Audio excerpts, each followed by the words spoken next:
y es muy real. El nombre de nuestro Dios es bendito. Y tenía gran razón Job cuando se daba cuenta y lo confesaba allí con todos sus amigos, después de haber pasado por un tiempo de gran abundancia y después de pasar a una situación tan dramática y crítica como la que vivió. Bendito sea el nombre de nuestro gran Dios. Y ahora vamos a leer, para entrar previo al tiempo de oración, vamos a leer el Salmo 36, que Manuel nos ha preparado hoy la meditación para compartir. Y creo que que es un contraste, ¿no?, que nos da el Salmo entre el hombre, el ser humano, de espaldas a Dios, y el contraste con nuestro Creador, ¿no?, con nuestro Dios y todos sus atributos, su grandeza. Y vamos a leer para que nos centremos ya en la meditación bíblica. Dice el Salmo 36, la iniquidad del impío me dice al corazón, no hay temor de Dios delante de sus ojos. Se lisonjea, por tanto, en sus propios ojos, de que su iniquidad no será hallada y aborrecida. Las palabras de su boca son iniquidad y fraude. Ha dejado de ser cuerdo y de hacer el bien. Medita maldad sobre su cama. Está en camino no bueno. El mal no aborrece. Señor, hasta los cielos llega tu misericordia y tu fidelidad alcanza hasta las nubes. Tu justicia es como los montes de Dios, tus juicios abismo grande. Oh Yahvé, al hombre y al animal conservas. Cuán preciosa, oh Dios, es tu misericordia. Por eso los hijos de los hombres se amparan bajo la sombra de tus alas. Serán completamente saciados de la grosura de tu casa, y tú los abrevarás del torrente de tus delicias. Porque contigo está el manantial de la vida. En tu luz veremos la luz. Extiende tu misericordia a los que te conocen y tu justicia a los rectos de corazón. No venga pie de soberbia contra mí y mano de impíos no me mueva. Allí cayeron los hacedores de iniquidad, fueron derribados y no podrán levantarse. Manuel nos va a dirigir en Hace la unos meditación. días dijimos que el Espíritu se sujeta a los profetas, según 1 Corintios 14. El Espíritu Santo, la dimensión espiritual del creyente, no está reñida ni con el entendimiento, ni con algunos trazos, vamos a decir, de a veces propósito, ¿no? De forma de que nosotros debemos poder decir a nuestra alma cuándo bendecir a Dios y bendecirle con todo el corazón y tener un tiempo de oración solamente de alabanza, otras veces tiempo de confesión, otras veces tiempo de intercesión, y no solamente a lo que salga, ¿no?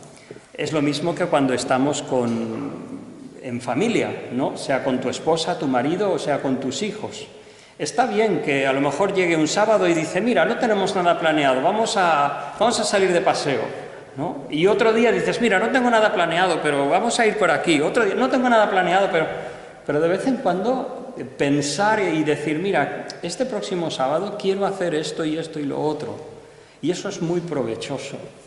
Y de la misma manera, a veces no solo es que nos dejamos llevar por la oración, sino, según la palabra del Señor, nos ceñimos, ¿no? Hace unos días estuvimos meditando sobre un salmo que era una oda, una alabanza a Dios, Salmo 25, que era como un acróstico, ¿no? Utilizando en cada versículo una letra diferente del alfabeto hebreo menos el último versículo. Eran 25 versículos donde David simplemente se explaya en la victoria y la bendición que Dios le había dado, cómo le había librado de todos sus enemigos, cómo en momentos de necesidad le había rescatado. Pues bien, hoy tenemos un Salmo 36 que nos presentan tres cosas. En primer lugar, nos presenta una visión de la persona no creyente, del impío. En segundo lugar, es cuando David reflexiona sobre la misericordia, la justicia de Dios, pero en este caso, él escoge no centrarse en su experiencia, sino en Dios. ¡Qué bendición! Por eso pienso que a veces es bueno que nosotros, por ejemplo, dediquemos tiempo para alabar a Dios por lo que Él es. Está bien porque a veces nos da trabajo, nos da cobijo, nos da una casa, nos da ropa, nos da esto y lo otro, pero otras veces es tan necesario de orar al Señor y llenar nuestras oraciones y nuestro corazón de cómo es Él. Él es fiel, Él es verdadero, es misericordioso, es justo, como lo vamos a ver. Y por último, David lo que hace es expresar una oración como tantas otras veces. En primer lugar, como hemos dicho, lo que expresa David es cómo es la persona que no es creyente. Si miráramos el libro de Proverbios, en el libro de Proverbios hay una variedad de personas importante. Encontramos, por ejemplo, al perezoso, encontramos al impío, encontramos también al necio, encontramos al joven, encontramos todo un catálogo de personas donde de una o de otra manera se nos describe. Bien, aquí David nos habla de el impío y nos da una descripción muy interesante, aunque varios comentarios que he leído, yo no soy un experto en hebreo ni mucho menos, pero hablan de que es difícil de traducir este salmo. Y hay algunas frases que bien dan diferentes opciones porque no está tan claro qué es lo que quería decir. Pues bien, en los primeros 4 versículos David expresa cómo él ve al impío, pero es un impío con ciertas características. En primer lugar, la maldad del impío me dice al corazón. Esto lo podríamos entender tal cual como que la maldad o la forma de vivir de una persona impía transmite al corazón lo que va a continuación.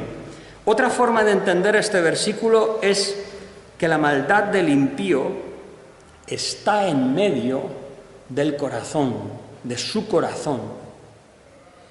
Y dice, no hay temor delante de sus ojos.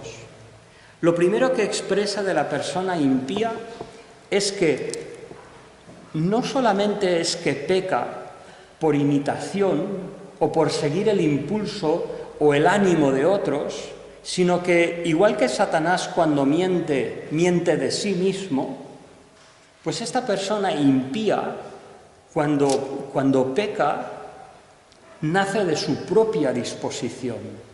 O sea, es su inquietud y su deseo pecar. Y dice, no hay temor de Dios delante de sus ojos. No hay freno, no hay limitaciones. Esta iniquidad o esta maldad, según habla este primer versículo, habla de pecados públicos, de conducta pública.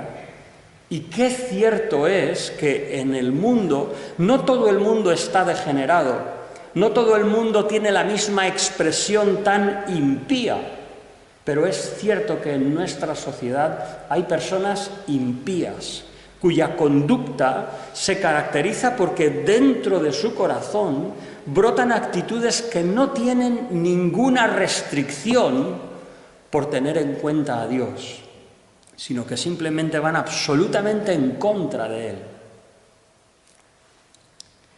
Dice, se jacta, por tanto, ante sus propios ojos de que su maldad no será hallada y aborrecida. O sea, aquí la persona impía, esta palabra lisonjearse es hablar con halagos.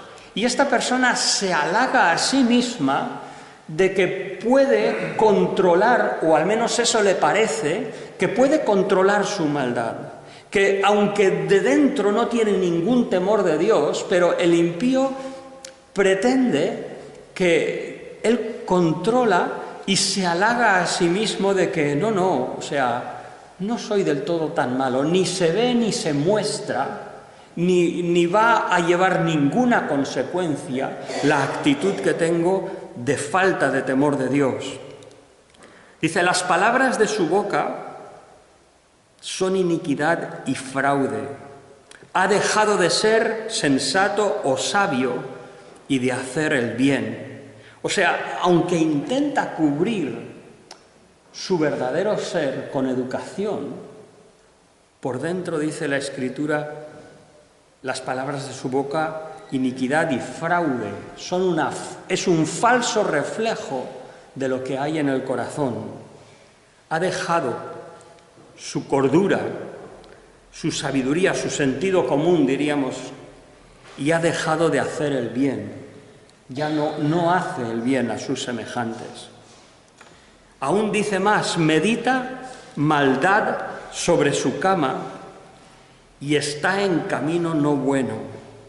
Y me llama la atención esta última frase, el mal no aborrece. O sea, realmente medita y reflexiona en sí mismo y sus pensamientos delante del Señor son malos. Y el mal no aborrece. Es curioso que el pecado en Dios despierta de una forma natural una reacción de ira y de repulsión contra el pecado. Dios, dice la Escritura, es limpio de ojos como para siquiera ver el mal. O sea, en Dios no hay ningunas tinieblas. Sin embargo, aquí el impío no aborrece el mal. Hay otros salmos, como el Salmo 101, donde David claramente dice que con camino de perversos no se va a mezclar, que no va a poner delante de sus ojos cosa perversa. Vemos esa diferencia. Por una parte están los impíos y por otra estarán los justos. Esa es una diferencia que David parece que recorre durante todos los salmos, y lo veremos luego al final del salmo. Durante todos los salmos. En el Nuevo Testamento tenemos también una recopilación de algunos salmos por parte del apóstol Pablo, cuando dice, ¿somos pues nosotros mejores que ellos? De ninguna manera, pues como está escrito, no hay justo ni aún uno. No hay quien haga lo bueno, no hay ni siquiera uno, no hay quien busque a Dios. Cuando leo estos versículos, medito, ¿cómo veo yo las personas y cómo las ve el Señor? Por una parte, como estuvimos viendo el domingo y como podemos ver en la palabra del Señor, Dios es, como luego dice David, misericordioso. Dios es compasivo. El Señor se acuerda que somos polvo, Él nos llama a la restauración, al arrepentimiento. Pero para mí estos versículos, o Romanos capítulo 3, cuando dice que no hay justo ni aun uno, etcétera, etcétera, lo que me hace ver es que la misericordia de Dios no quiere decir que Dios tolere el pecado. Entonces, qué importante que nosotros no tengamos ninguna duda frente a lo que es el pecado. Que no alberguemos dudas, ni tibiezas, ni doblez de corazón, ni titubeos sobre lo que está mal, sobre lo que es mentira, lo que es orgullo, engaños, contiendas, vanaglorias, enojos, griterías, maledicencias, todas esas cosas que la Escritura nos enseña. Ahora, llegamos a otra sección. Por un lado está el corazón del impío como David lo ve, y por otra parte, ahora David se goza en la misericordia de Dios. Habla de 4 cosas: la misericordia de Dios, tu misericordia, tu fidelidad, tu justicia y tus juicios. Dice Jehová o Yahvé, hasta los cielos llega tu misericordia y tu fidelidad alcanza hasta las nubes. La misericordia de Dios, la compasión de Dios hacia nosotros que somos pecadores. pero luego su fidelidad. Esta fidelidad tiene que ver con la veracidad del trato de Dios. Dios es veraz, Dios no tiene doblez, Dios no nos manipula, Dios no nos trata de una manera para conseguir otra cosa de lo que Él pide o de lo que Él dice. Dios es honesto y es fiel, en el sentido de que nos dice nuestra situación, nos dice las consecuencias que puede tener el pecado y nos dice las consecuencias de la obediencia y caminar en sus caminos. Podríamos recordar Levítico 29 o Deuteronomio, cuando Moisés habla al pueblo y les dice: pongo delante de vosotros la muerte y la vida, escoged vosotros, o Elías en el famoso Monte Carmelo, ¿por qué estáis titubeando entre dos pensamientos? Escogeos a quien sirváis. Pues Dios es muy claro en decirnos su misericordia, su fidelidad. La misericordia y la fidelidad, como dice aquí, los exalta hasta los cielos, hasta las nubes, y luego habla de la justicia. Tu justicia es como los montes de Dios, apelando a esas imágenes inconmovibles, grandes montañas estables. Tus juicios, aquí tiene que ver los tratos de Dios con el hombre. Cuando Dios decide hacer algo en nuestras vidas o en la vida de otras personas y dice: abismo grande. Estos abismos probablemente tienen que ver con los mares, con los océanos, que en ese tiempo sobre todo no se podían sondear hasta el final. Y qué imagen para mí tan preciosa, de que el trato que Dios tiene con la humanidad, con los hombres y con nosotros, es un abismo grande. A veces es difícil de entender.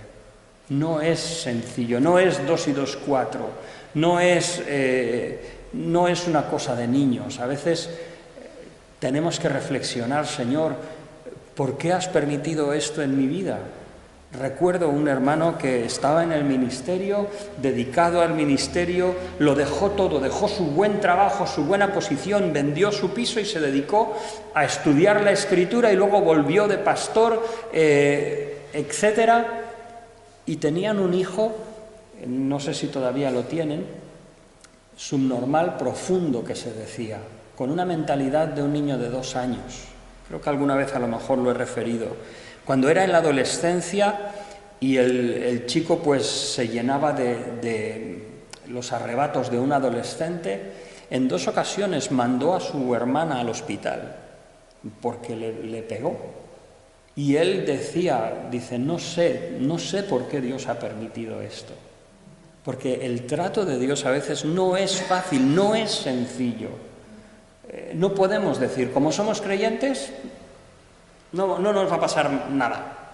No, Dios puede permitir la enfermedad, puede permitir un accidente, puede permitir, porque el Señor dijo que no oraba para quitarnos del mundo, sino para guardarnos del mal. Y como habitantes de este mundo estamos sujetos a la enfermedad. ¿Os acordáis de una hermana que estuvimos orando, que tuvo una niña con una enfermedad que le dijeron que iba a durar poco y estaba entre la vida y la muerte, y finalmente falleció? La hija de David Prieto, pastor de la iglesia en Medina del Campo. Hace poco mandó un WhatsApp y dijo: hermanos, Dios nos ha concedido que mi hija está otra vez esperando un bebé. Y a las 2 o 3 semanas mandó otro WhatsApp y dijo: hermanos, pues mi hija ha perdido otra vez el bebé, tal y cual.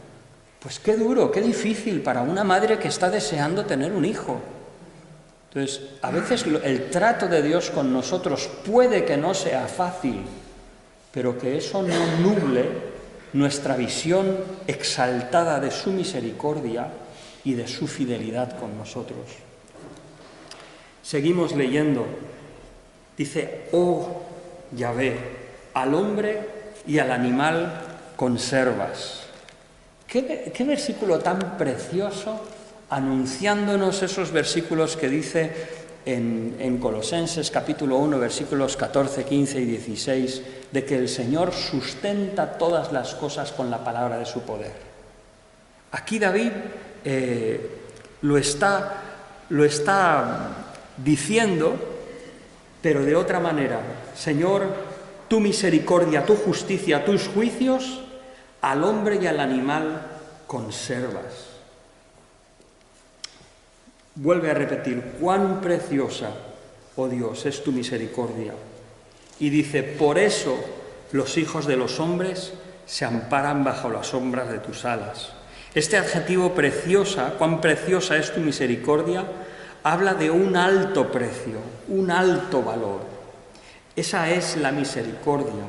Y las personas, qué curioso, ¿dónde se refugian? ¿Dónde nos podemos refugiar nosotros? ¿En la justicia de Dios? ¿En su santidad? Realmente, como dice el mismo salmista, si Dios mirara a nuestra maldad, ¿quién podría quedar en pie? Pero es debajo de su misericordia, debajo de sus alas, donde nos refugiamos. Cuán preciosa, oh Dios, es tu misericordia. Por eso los hijos de los hombres se amparan bajo la sombra de tus alas. Serán completamente saciados de la grosura de tu casa. Qué figura tan preciosa de mirar a Dios como un padre de familia que provee abundantemente para sus hijos. Y los hijos están confiados de que van a ser saciados de su grosura. Como dije el otro día, me voy a permitir referirlo, cuando fui a defender la tesis tenía una duda muy profunda, me quitó el sueño por 3 o 4 días, no os exagero nada, Rosa lo sabe. Hasta el último momento estaba con miedo. Al final fue una supervisora, quizás la que ha sido más severa conmigo, que oró y dijo, Señor, te damos tantas gracias que tú nos amas tanto. Y yo pensé, ¡guau! O sea, me rompió los esquemas. Somos conscientes, hermanos, de que estamos en la casa de nuestro Padre y seremos saciados de su grosura. O sea, no de las migajas, sino de su abundancia. Tú los abrevarás no en la fuentecilla o en el riachuelo, tú los abrevarás en el torrente de tus delicias, porque contigo está el manantial de la vida. En tu luz veremos la luz.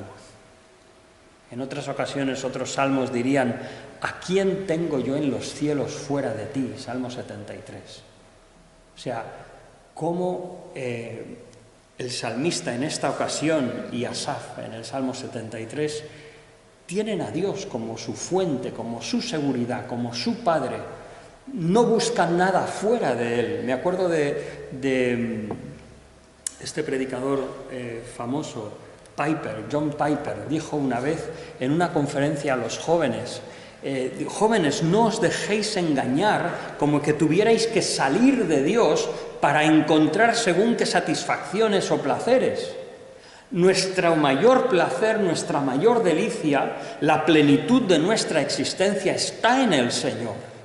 En tu luz veremos la luz. Contigo está el manantial de la vida. Y finalmente una oración.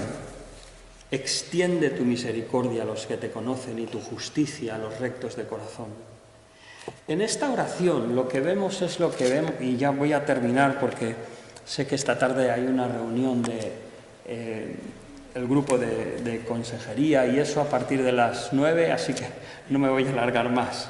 Pero quisiera que después de ver David, hay una tónica que se repite tantas veces en los salmos, y es que, por una parte, David no tiene ninguna duda de quién es el impío, y tampoco tiene ninguna duda de quién es Dios. Pero es que en esta tierra no son realidades estáticas, sino que a veces parece que el impío prevalece sobre nosotros.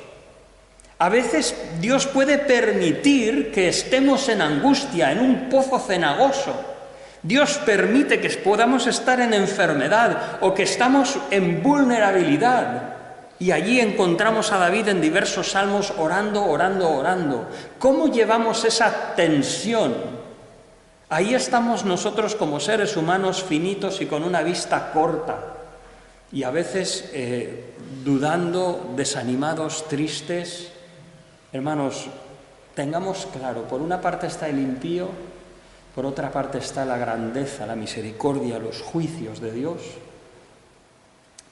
Y entonces nosotros, Señor, extiende tu misericordia, prolóngala a los que te conocen y tu justicia a los rectos de corazón. No venga pie de soberbia contra mí y manos de impío no me mueva. Allí cayeron los hacedores de iniquidad, fueron derribados y no podrán levantarse. Quizás este último versículo pueda ser realmente la introducción del Salmo, mostrando David que Dios ha respondido a su oración y a raíz de ello es que escribe este Salmo.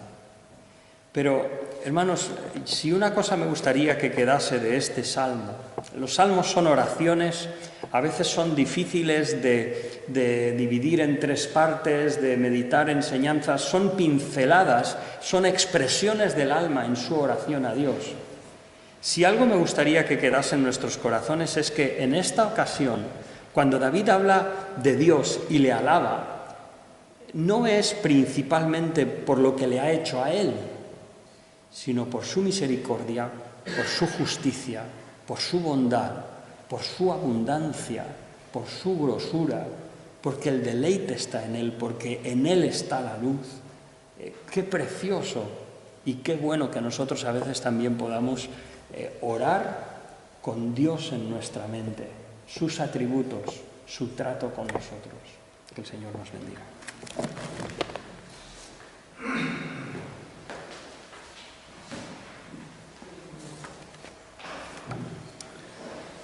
Muy bien, damos gracias a Dios por esta meditación y ahora creo que tenemos un reto importante.